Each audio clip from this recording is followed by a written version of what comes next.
आइए खुदा का कलाम खुदा के खादिम रेवरेंड जॉन इकबाल साहब से सुनेंगे, आपकी जोरदार तालियों में। मेरी तरफ से यीशु अल मसीह के पाक नाम में तमाम बहन भाइयों को सलाम। खुदावंद का शुक्र, उसके पाक नाम की तारीफ हो जिसने आज सुबह ये मुमकिन किया कि मैं आपके दरमियान आ सकूं। मैं शुक्रगुजार हूं पास्टर इमैनुअल साहब का, पास्टर काशिफ और एल्डर साहबान, डीकन्स जो इस चर्च में खुदावंद की खिदमत करते हैं, उनकी वजह से आज ये मुमकिन हो सका कि मैं यहाँ पे आ सकूं और खुदा के कलाम की आपके दरमियान खिदमत कर सकूं। हमेशा आपके चर्च को देखकर बड़ी खुशी होती है कि मैं जब भी आता हूं, आप चर्च की खूबसूरती में, उसकी तामीर में नई नई चीज़ें खुदा के घर में लाने के लिए कोशिश करते हैं ताकि खुदा का घर और ज़्यादा खूबसूरत नज़र आए। तो आज भी मुझे खुशी हुई कुछ नई चीज़ें यहाँ पे देख के, ख़ास तौर पे एयर कंडीशंस और सीढ़ियों का बन जाना, ये सब खुदा के जलाल के लिए है। मैं आप सबको इस बड़ी कामयाबी के लिए मुबारकबाद पेश करता हूँ। आए मेरे साथ मिलके खुदा के पाक कलाम को खोलें।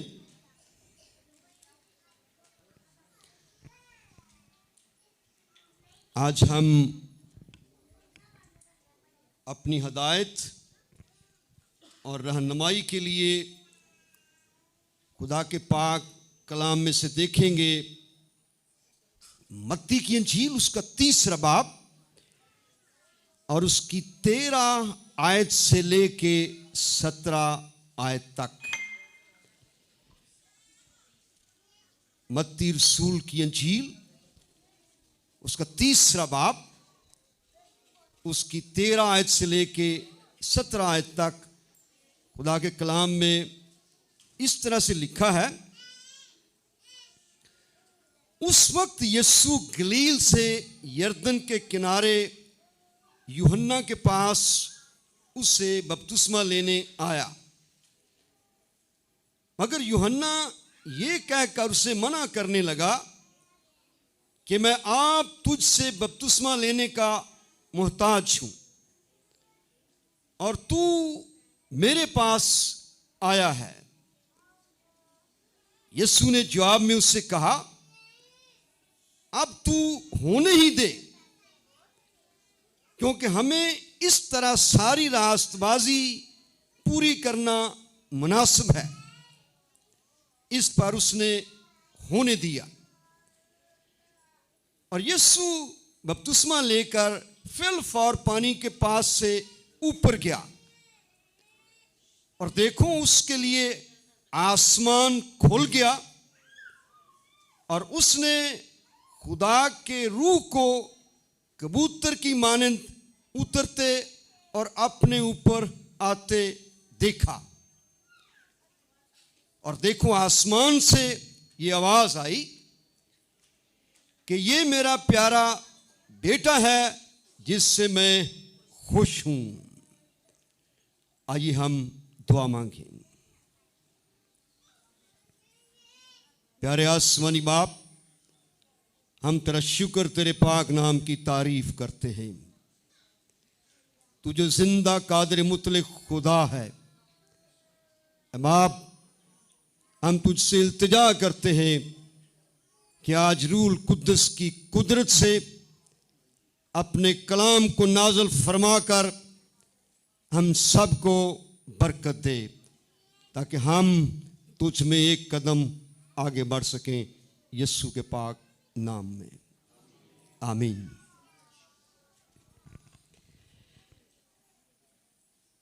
ये वाकया बहुत मशहूर है और हम सब इसके बारे में बड़ी अच्छी तरह से जानते हैं।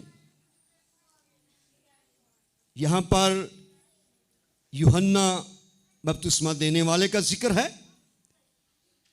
और उसके साथ साथ यीशु मसीह जो उससे बपतिस्मा लेने आया उसका जिक्र हम देखते हैं।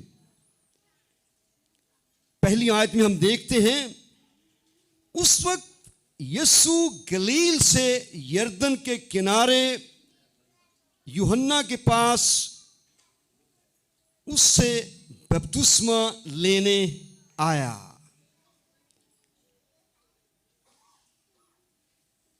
कहां पर? गलील से यरदन के किनारे।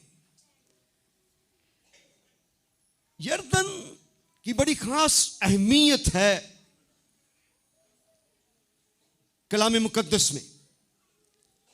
बाइबल मुकद्दस और मजहबी कहानियों में दरिया यरदन का जिक्र हमें तसलसल से मिलता है। दरिया यरदन 156 मील लंबा है जो कि शिमाल से जनूब की तरफ गलील में से होता हुआ डेड सी में आकर खत्म होता है। दरिया यरदन का ये मुकाम जहां पर यीशु मसीह ने बपतिस्मा लिया, उर्दन के दारुल खिलाफा अमान से 40 मिनट की ड्राइव पर वाक़ है। दरिया यरदन की अहमियत सिर्फ इसलिए नहीं है कि इसमें यीशु मसीह ने यूहन्ना से बपतिस्मा लिया, बल्कि दरिया यरदन के इलाका में पुराने और नए अहदनामा की अहम कहानियां और वाक़यात का जिक्र है। अगर आप यशवा उसका 3 बाब और उसकी 7वीं आयत खुदा के कलाम में देखें तो वहां पे हम देखते हैं कि किस तरह से हमें वहां पर दरिया यरदन का जिक्र मिलता है। यशवा 3 बाब और उसकी 7वीं और 8वीं आयत। और खुदावंद ने यशवा से कहा, आज के दिन से मैं तुझे सब इस्राएलियों के सामने सरफराज करना शुरू करूंगा, ताकि वो जान लें कि जैसे मैं मूसा के साथ रहा वैसे ही तेरे साथ रहूंगा। और तू इन कहनों को जो अहद के संदूक को उठाएं, ये हुक्म देना कि जब तुम यरदन के पानी के किनारे पहुंचो तो यरदन में खड़े रहना। तो बेसिकली यूहन्ना बपतिस्मा देने वाले ने यरदन का इंतखाब नहीं सिर्फ किया, वही सिर्फ नहीं था कि उसने यरदन का इंतखाब किया, लेकिन खुदा के कलाम में हम मुख्तलिफ जगहों पे दरिया यरदन की अहमियत को और उसके जिक्र को देखते हैं। दरिया यरदन पर ही जैसा हमने देखा यूहन्ना नबी ने अपनी खिदमत का आगाज किया। यूहन्ना ने यरूशलेम और यहूदिया के मुल्क के बहुत से लोगों को दरिया यरदन में पानी का बपतिस्मा दिया।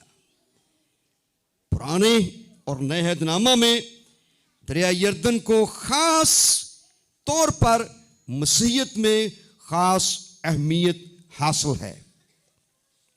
हम दरिया यरदन को इग्नोर नहीं कर सकते, क्योंकि यहां पर हमारे खुदावंद यीशु अल मसीह ने यूहन्ना से आकर क्या किया?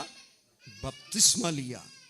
और यहां पर हम, ये वही जगह है जहां पर हम देखते हैं कि जब उसने पानी का बपतिस्मा लिया, और यहां खुदा के कलाम में लिखा है, देखो उसके लिए आसमान खुल गया और उसने खुदा के रूह को कबूतर की मानद उतरते और अपने ऊपर आते देखा। आज के मेरे पैगाम का जो मज़मून है वो ये है, आसमान खुल गया। और ये कहां पे खुला? दरियाए यरदन पे। यहां पे हम पहली आयत से ही यूहन्ना के बारे में पढ़ते हैं। और यूहन्ना जो था, ये ऐसा खुदा का नबी था जो दूसरों से कुछ किसी तरह से मुख्तलिफ था और यूनिक था। मुख्तलिफ इसलिए था, अगर हम मत्ती की इंजील उसका 3 बाब और उसकी 4 आयत देखें तो वहां पे लिखा है, ये यूहन्ना ऊंट के बालों की पोशाक पहने और चमड़े का पटका अपनी कमर से बांधे रहता था और उसकी खुराक टिड्डियां और जंगली शहद था। तो आमतौर पे इंसानों की खुराक मुख्तलिफ होती है आमतौर पे रोजमर्रा जिंदगी में। और अगर हम नबियों की जिंदगी पे भी गौर करें तो उनका पहनना और उनकी खुराक इस तरह से नहीं थी। तो पहली बात हम यूहन्ना की जिंदगी में ये देखते हैं कि वो दूसरे नबियों से मुख्तलिफ था, क्योंकि उसकी पोशाक क्या थी? ऊंट के बालों की पोशाक वो पहनता था। और हम देखते हैं, और टिड्डियां क्या थी? टिड्डियां और जंगली शहद उसकी खुराक था। बाज़ हम खिदमत में एक को दूसरे से जब मुख्तलिफ देखते हैं तो हम समझते हैं कि इसका अंदाज टोटली फर्क है। ये उस तरह से नहीं है जिस तरह से आम तौर पे खादम होते हैं। तो इसका ये भी हरगिज़ मतलब नहीं कि अगर एक खिदमत करने वाला दूसरे से किसी तरह लिबास में, चलने फिरने में या अपनी खिदमत में मुख्तलिफ है तो उसकी खिदमत फलदार नहीं है। इसलिए हमें किसी तरह से भी, अगर आप एक ईमानदार दूसरे ईमानदार से मुख्तलिफ है तो उसे खौफ करने की जरूरत नहीं है। ऐसा नहीं होना चाहिए। आमतौर पे हम कोशिश करते हैं कि बड़े बड़े जो खादम हैं, जिनका बड़ा नाम है, उनकी हम कॉपी करें। अगर आपको अच्छी चीज देखते हैं तो इसमें कोई हर्ज भी नहीं है। लेकिन अगर कोई कॉपी नहीं करता और उसका अपना एक अंदाज और अपनी एक कन्विक्शन है, तो हमें मोहताज रहने की जरूरत है कि हम उस शख्स पे क्रिटिसाइज ना करें, क्योंकि इस्तेमाल करने वाला कौन है? वो खुदा है जो हमारे दिलों को जानता है। तो मैं आपको इनकरेज करना चाहता हूं कि आप एक दूसरे की लुक्स पे ना जाएं, बल्कि हमें देखना यह है कि हम किस हद तक खुदा की खिदमत वफादारी के साथ करते हैं।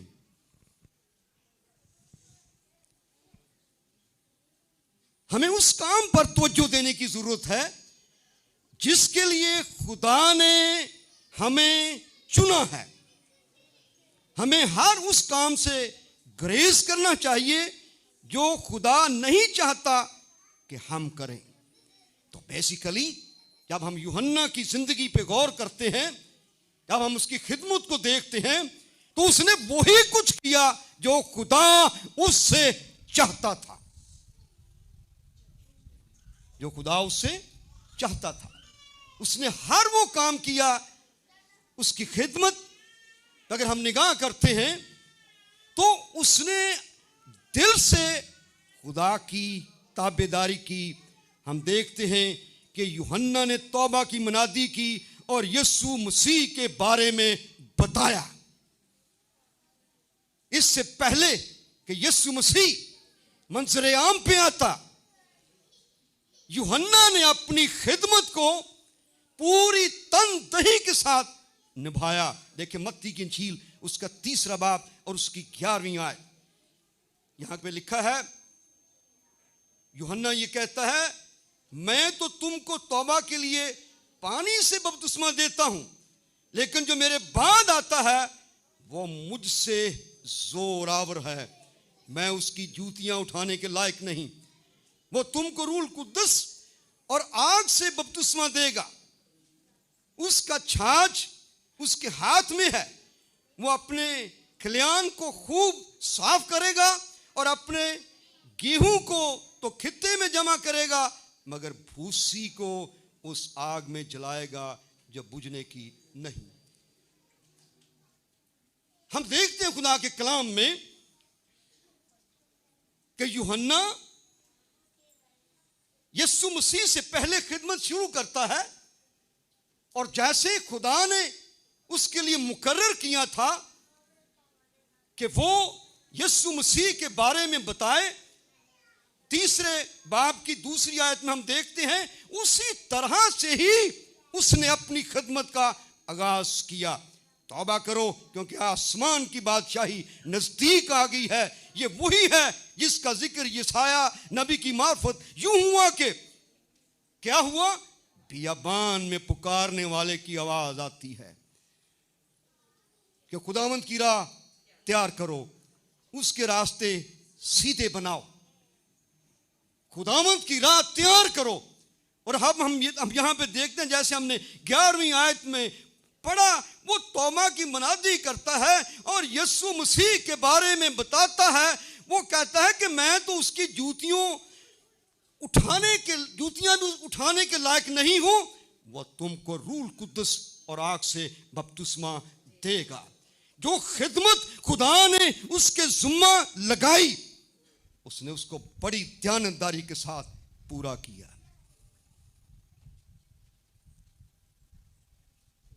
और अपनी खिदमत का जब उसने आगाज किया तो किसी बड़े शहर में नहीं गया, उसने दरिया यर्दन का क्या किया, इंतखाब किया, और लोगों को क्या कहा कि तौबा करो और क्या करो, बपतिस्मा लो। इससे पहले कि यीशु मसीह उसके पास आता, उसने वफादारी के साथ अपनी खिदमत को निभाया, और जो खुदा उससे चाहता था वही उसने किया। और हमें भी अपनी खिदमत में वही करना चाहिए जो खुदा हमसे चाहता है। कभी भी अपनी मर्जी से वो काम ना करें जो खुदा हमसे नहीं चाहता। और हम कोशिश ये करते हैं कि हर वो काम हम कर लें ताकि फेसबुक पे हर चीज लिखी जाए कि ये खादम ये खाना भी तकसीम करता है, ये खादम स्कूल भी चला रहा है, ये भट्टों पे भी जाता है, मैं ये भी करता हूं कि लोगों को जमा करके उनको कॉलेज की सूरत में सिखाता भी हूं। क्या यूहन्ना ने ऐसा कुछ किया? नहीं,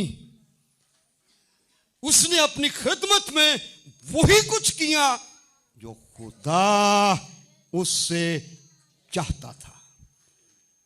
अगर आप अपनी खिदमत फलदार देखना चाहते हैं तो अपने आप को इस तौर पे पेश करें कि आप वही कुछ करें जो खुदा आपसे चाहता है, जो खुदा की आपसे ख्वाहिश है, जो खुदा ने आपके लिए काम मुकर्रर किया है। यहां पे हम देखते हैं कि यूहन्ना इसलिए आया कि यीशु मसीह के लिए रास्ता तैयार करे और उसके बारे में लोगों को बताए, लोगों को मसीह के बारे में बताए। और फाइनली हम ये देखते हैं कि यीशु मसीह गलील से यर्दन के किनारे यूहन्ना के पास उससे बपतिस्मा लेने आया। हमें इस बात पे गौर नहीं करना कि हम किस तरह नजर आते हैं, हमारी लुक्स क्या हैं। हमें इस बात पे गौर करना है कि जो काम खुदा ने हमारे जुम्मा लगाया है उसको हम पूरी ध्यानदारी से करें, किसी से ना घबराएं। अगर आप नूह की जिंदगी पे गौर करें तो जो कुछ खुदा ने उसे कहा वही उसने किया। अगर आप पैदाइश की किताब उसका 6 बाब 14 से 16 आयत पढ़ें तो खुदा ने जब दुनिया की अबतर हालत देखी तो खुदा ने उससे कहा कि मैं बहुत बड़ा तूफान लाने वाला हूं, और खुदा ने कहा कि तू एक बहुत बड़ी किश्ती तैयार कर। और उसने क्या किया?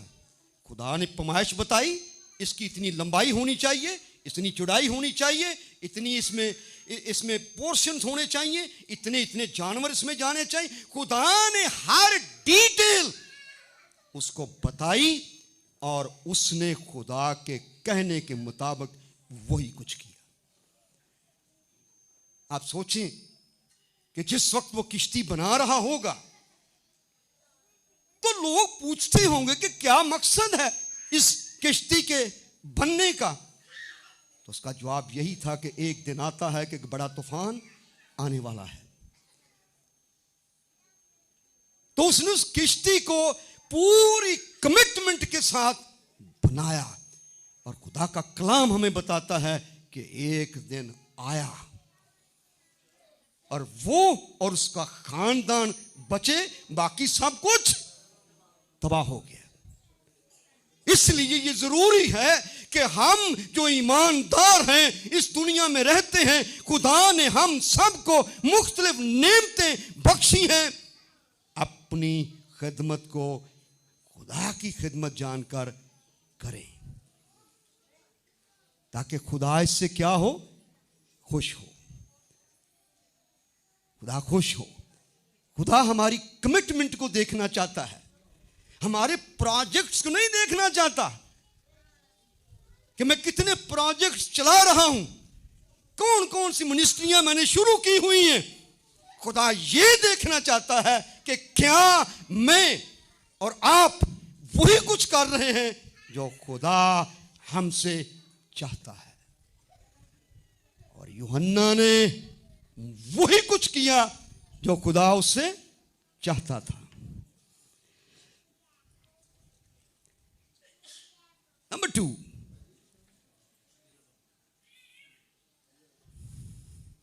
Jesus came to John the Baptist. यीशु मसीह बपतिस्मा लेने के लिए यूहन्ना के पास आया। कौन? यीशु मसीह।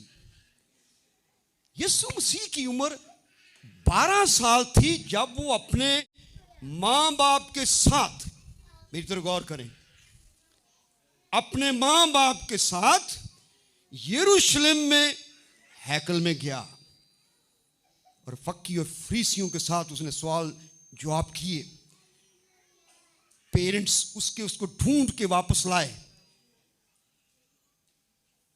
उसके बाद वो अपने मां बाप के पास रहा, और यहां पे जब यीशु मसीह यूहन्ना के पास बपतिस्मा लेने के लिए आया तो उसकी उम्र 30 साल थी। 18 साल के बाद, कितने साल के बाद? 18 साल के बाद यीशु मसीह बपतिस्मा लेने के लिए आया। किससे?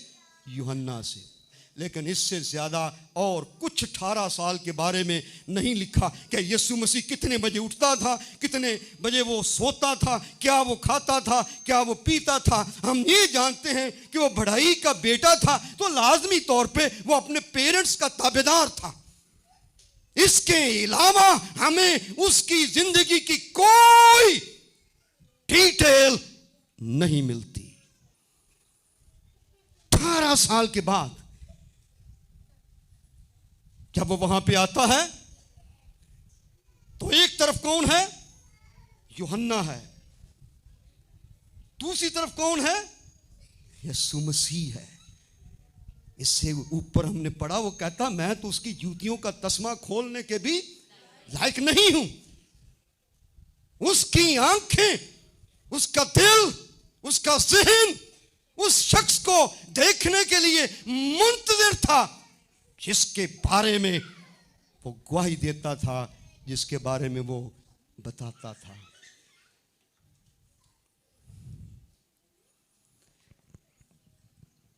अनाजील में हम यीशु मसीह की खिदमत की हाइलाइट्स के बारे में तो पढ़ते हैं, लेकिन उसकी जिंदगी के क्वाइट टाइम के बारे में हमें कुछ नहीं मिलता। यह खामोशी कितने साल के लिए थी? 18 साल के लिए।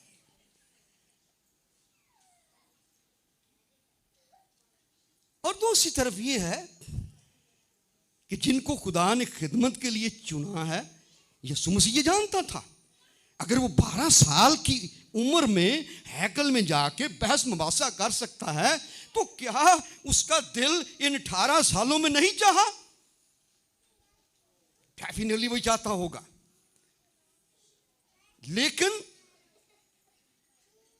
बाज़ जब हम खामोशी से इंतजार करते हैं तो हम क्या होता है? मायूस हो जाते हैं,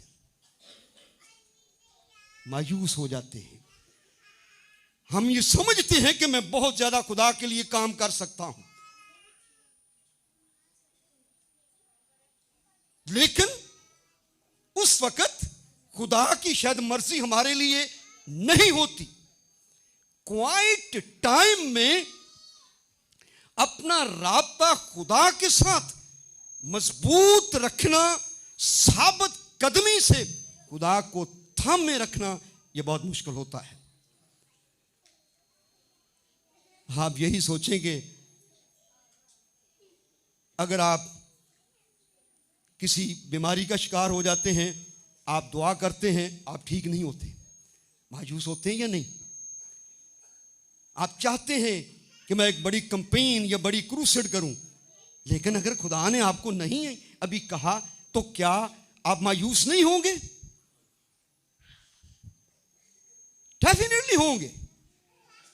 तो बेसिकली ये जो क्वाइट टाइम है, इस वक्त इब्लीस के पास भी एक मौका होता है कि वो हमारी जिंदगियों पर अटैक करे और हमें खुदा की राह से फेर दे। इस क्वाइट टाइम में, खामोशी के वक्त में, जब खुदा आपको इस्तेमाल नहीं कर रहा, तो आप ये सोचें, it's a time of preparation. खुदा मुझे अपनी बड़ी खिदमत के लिए तैयार कर रहा है। अगर आप वक्त से पहले जंप लगाएंगे तो हो सकता है आप कामयाब ना हो सके। क्या यीशु ने 18 साल कोई जिक्र पढ़ते हैं हम कुछ किया, को मौजे किए हो, को बड़ा काम किया हो? हाँ जी, नहीं।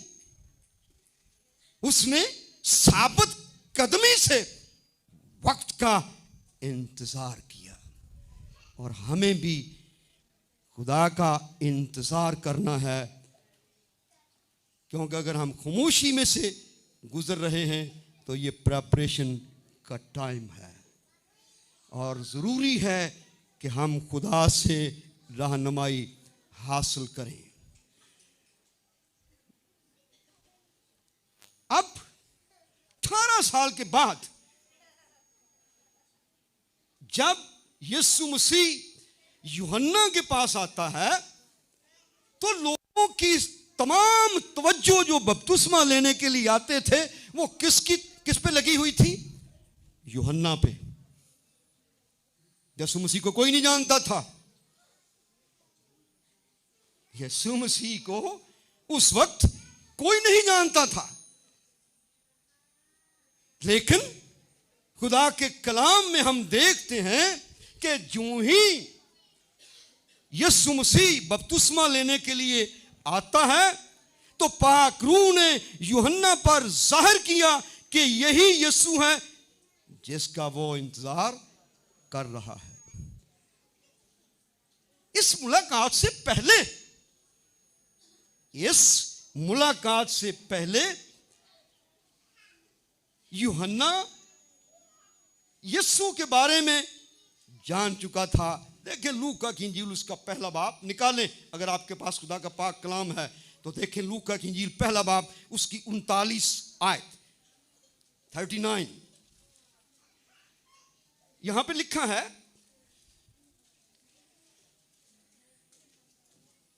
उन्हीं दिनों मरियम उठी और जल्दी से पहाड़ी मुल्क में यहूदा के एक शहर को गई और जिक्रिया के घर में दाखिल होकर अलिशमा को सलाम किया। किसको सलाम किया? अलिशमा को सलाम किया। और जो ही अलिशमा ने मरियम का सलाम सुना तो ऐसा हुआ कि बच्चा उसके रहम में उछल पड़ा और अलिशमा रूह कुद्दस से भर गई। जो ही यीशु की मां जो हामला थी वो अलिशमा के पास पहुंची तो बच्चा क्या हुआ? अलिशमा के रहम में उछला।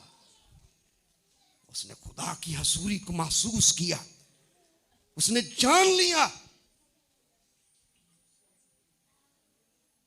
कि खुदावन जिसको भेजने वाला है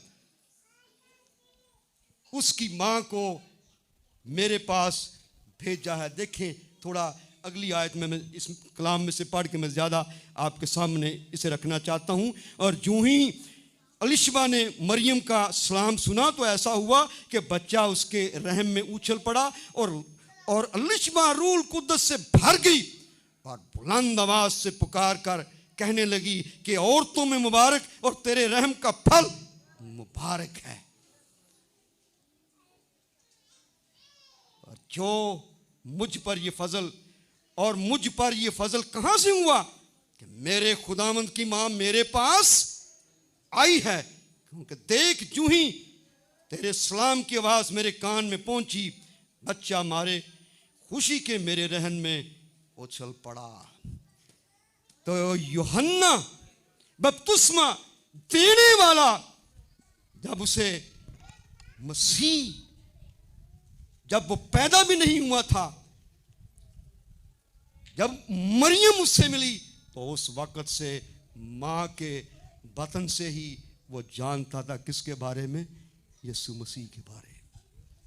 और इसीलिए यहां पे जिसके लिए उसकी निगाहें अरसा से मुंतजिर थी, जब उसने उसको वहां पे देखा तो उसने कहा कि मैं खुद किससे बपतिस्मा लेने का मुताज हूं? तुझसे बपतिस्मा लेने का मुताज हूं। लेकिन यीशु ने कहा कि क्या हो, ऐसा होने ही दे।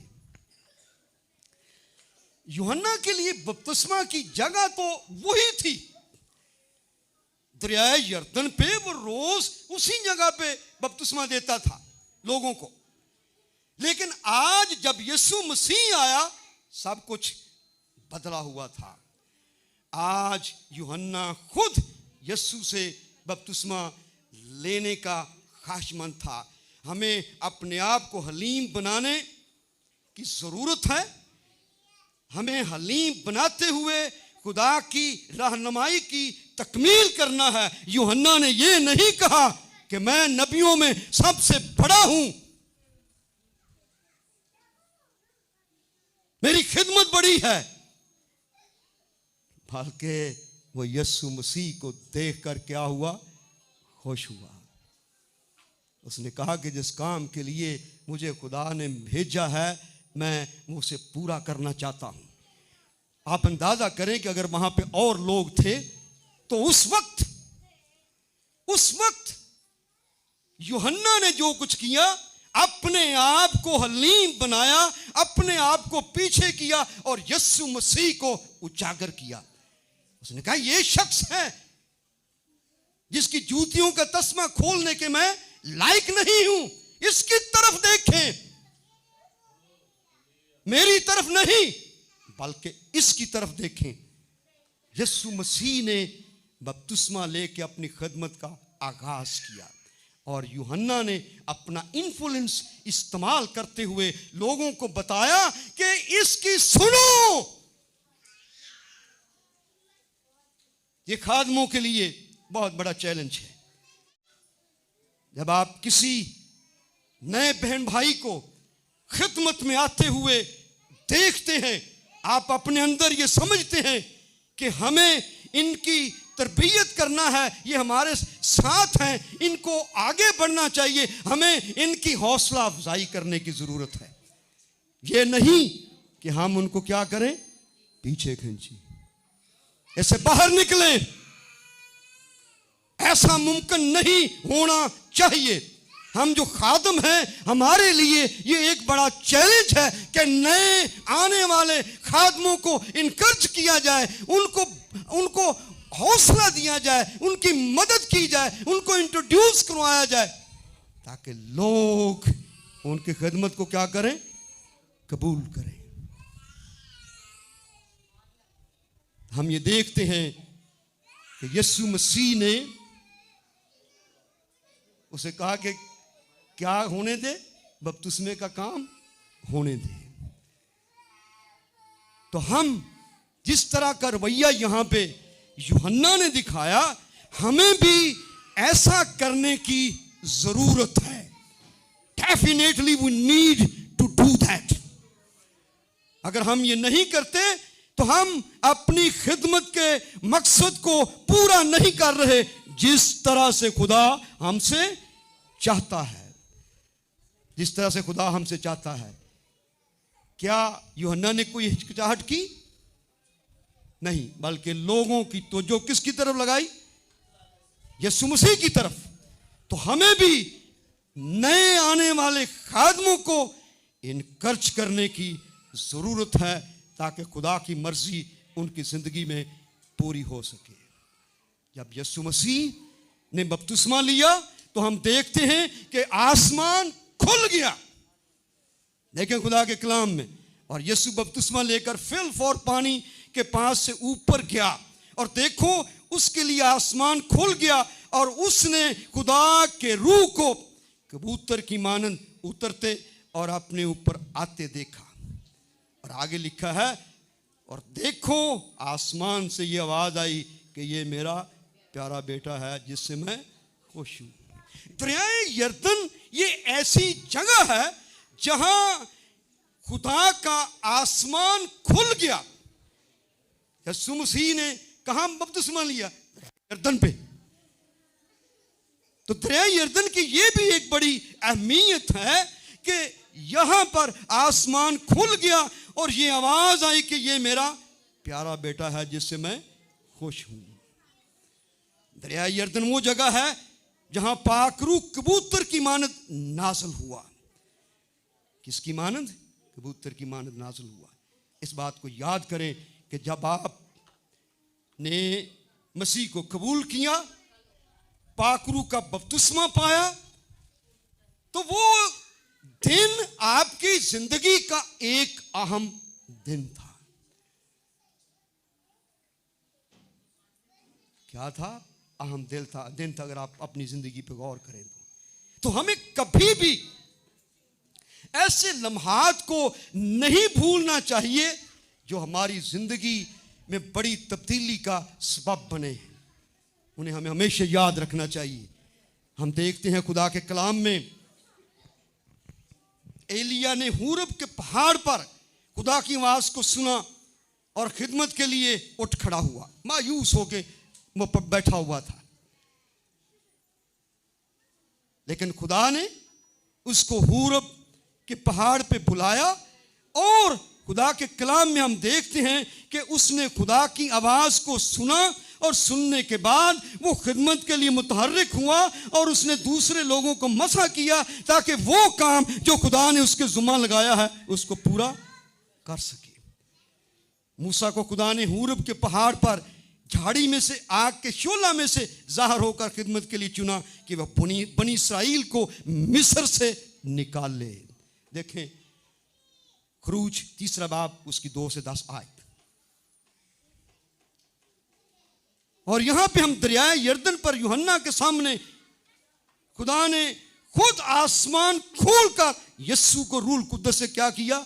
मसा किया, और इस बात की तस्दीक की कि ये मेरा प्यारा बेटा है, जिससे मैं हूं, क्या हूं, जिससे मैं खुश हूं।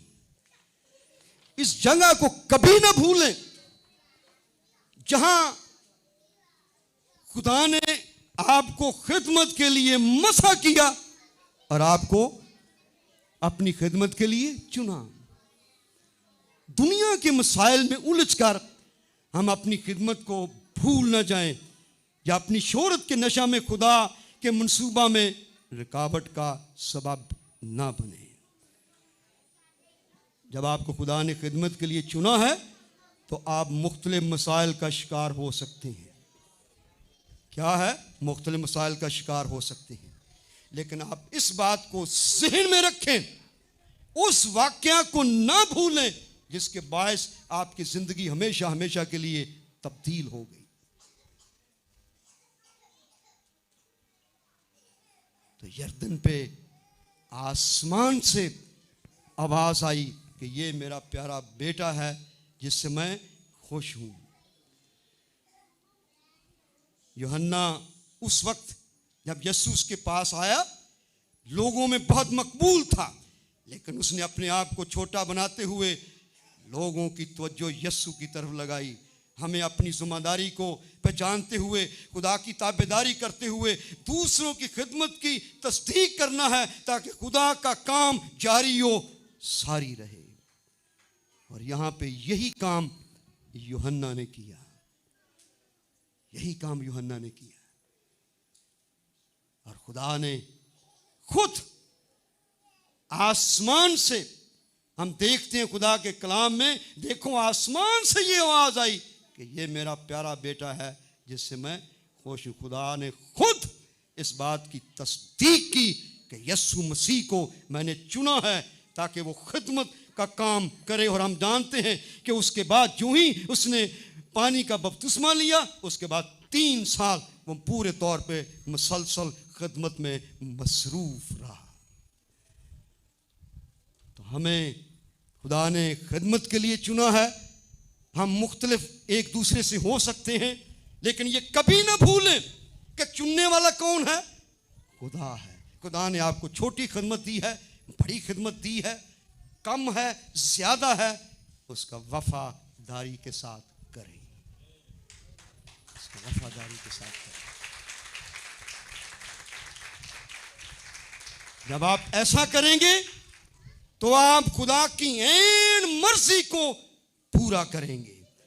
और खुदा हमसे यही चाहता है कि हम अपनी जिंदगी के वसीला से सिर्फ और सिर्फ खुदा की मर्जी को पूरा करें और वही खिदमत करें जो खुदा हमसे लेना चाहता है। आप जितना ज्यादा अपने आप को मुख्तलिफ कामों में इन्वॉल्व करेंगे, हो सकता है आप उतने बेहतर नताज हासिल ना कर सकें। अगर यीशु मसीह 18 साल इंतजार कर सकता है, तो जब हम को खुदा चाहता है कि हम खामोशी से अपनी तरबियत होने दें, तो खुदा को मौका दें कि वो आपकी ज़िंदगी को और ज़्यादा तब्दील करे और मुकर्रर वक्त पर आपको कुदरत के साथ इस्तेमाल करे। खुदावंद आपको बरकत दे।